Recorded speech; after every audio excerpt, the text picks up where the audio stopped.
Dans un appartement de l'arrondissement de Hoàng Mai, à Hanoï, Madame Quan Thị Cúc est absorbée par ses points de broderie sur des feuilles de bodi. Née en 1987 dans la commune de Phúc Thành, district de Vũ Thư, province de Thái Bình, Nord, et vivant actuellement à Hanoï, Quan Thị Cúc a appris la broderie de sa mère. À l'âge de 10 ans, elle a réalisé sa première œuvre. Ces dernières années, avec le développement des machines à broder, plusieurs brodeurs ont dû abandonner le métier traditionnel. Cependant, Cúc souhaite développer la broderie à la main et montre son esprit créatif en brodant des œuvres sur les feuilles de bodi.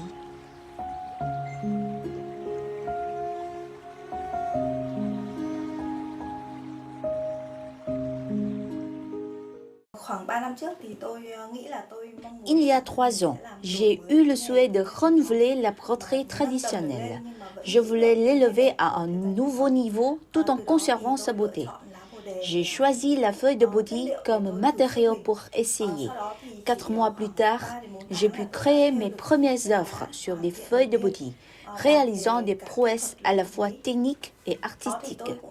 J'ai trouvé que ces feuilles avaient une belle forme de cœur. La feuille de bodi est magnifique même sans broderie, mais elle est encore plus belle lorsqu'elle est ornée.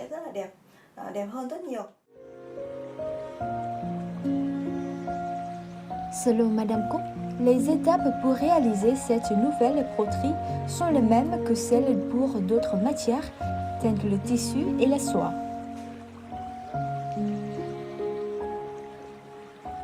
D'abord, il faut trouver les idées, faire des esquisses sur un papier, ajuster des motifs et faire des dessins pour les imprimer sur les feuilles.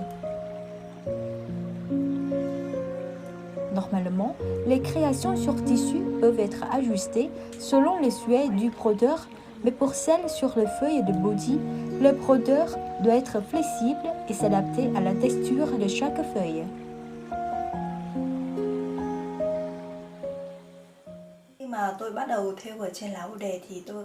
Lorsque j'ai commencé à broder sur des feuilles de bodi, j'ai rencontré de nombreuses difficultés. La première concerne les techniques de broderie. À la surface de la feuille, il y a de nombreux petits trous. Il suffit de tirer fort sur le fil pour déchirer les feuilles. La seconde est que le traitement à la chlorophylle de la feuille doit être soigné afin que sa nervure ne soit pas déchirée. Troisièmement, c'est possible qu'à la toute fin de la broderie, avec seulement les derniers points restants pour achever l'œuvre, je déchire la feuille. Le brodeur doit être patient et méticuleux, ne se permettant aucune erreur. La broderie sur la feuille de bodi doit être nette et lisse comme celle sur tissu.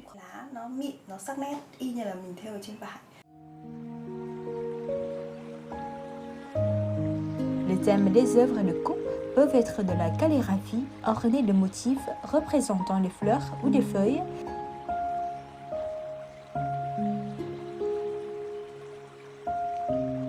des animaux sacrés des Vietnamiens tels que le traron et le phénix,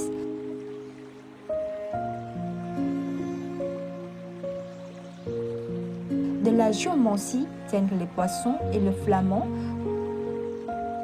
ou des plantes symboliques telles que le lotus et le pin.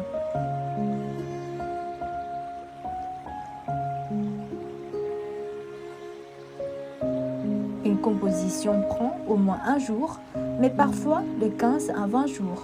Elle coûte de 400 000 dong à plusieurs millions de dong.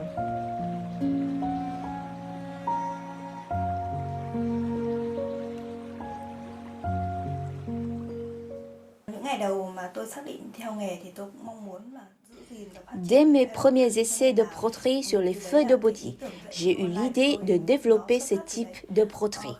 À cette époque, je n'avais pas beaucoup d'espace et je voulais enseigner ce métier à un grand nombre de personnes. Alors, j'ai enregistré le processus de broderie et donné des instructions sur la façon de broder, que j'ai ensuite diffusé sur Internet. Mon idée a été chaleureusement accueillie et c'est ainsi que les cours en ligne ont commencé.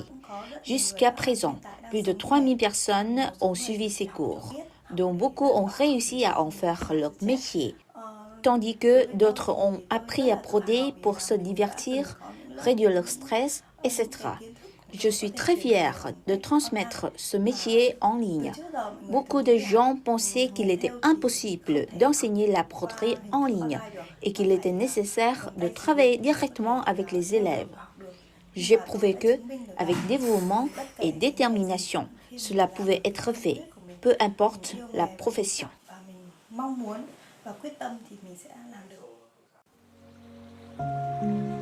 Actuellement, Quan Thị Cúc a réalisé plus de 200 œuvres. Les plus difficiles sont les broderies de pont et de trahoux. Ces dernières ont de nombreux motifs nécessitant des techniques sophistiquées et la couleur change pendant le processus de création. Elles servent de cadeaux lors des fêtes et sont même exportées vers le Japon et les États-Unis.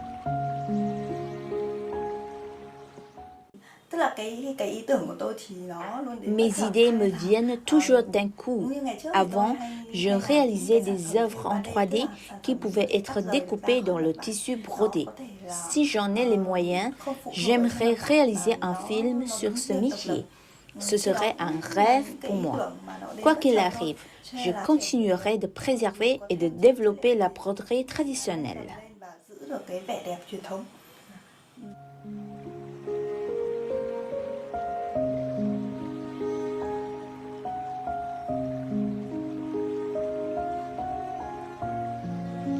Grâce à ses efforts, Madame Cúc a remporté le titre d'artisane à main d'or en 2019 et celui d'artisane nationale en 2022.